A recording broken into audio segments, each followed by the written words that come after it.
கிறிஸ்துக்கே புகழ். யாக்கோபு 4ஆம் அதிகாரம் 15வது வசனம்.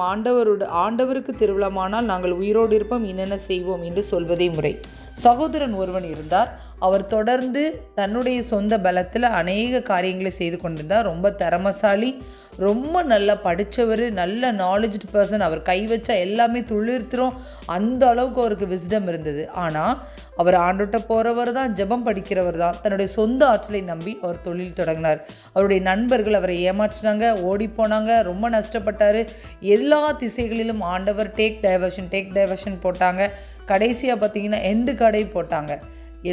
அவருக்கு அயல் நாட்டில் வேலை பார்த்துக்கிட்டு இருந்தார். தன்னுடைய சொத்து பத்து எல்லாத்தையும் இழந்து போனார். அந்த நேரத்தில் ஆண்டவருடைய அந்த ஆண்டவருடைய காலிங் கிடச்ச உடனே தான் அவர் உணர்ந்தார், என்னுடைய திறமை மேலே நான் நம்பிக்கை வைக்கக்கூடாது, என்னை படைச்ச ஆண்டவருடைய அருள் தான் என்னை வாழ வைக்குது அப்படின்னு புரிந்து கொண்டார். தன்னையே தேவனிடத்தில் தாழ்த்தினார்.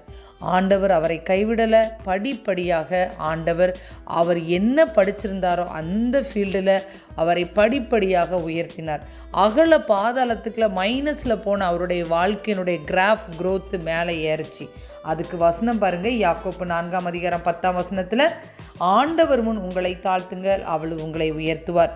யாக்கோபு ஏசாவை பார்க்க வரும் பொழுது, எனக்கு ஆண்டவர் தயவாய் தந்த பிள்ளைகளுக்காக நன்றி.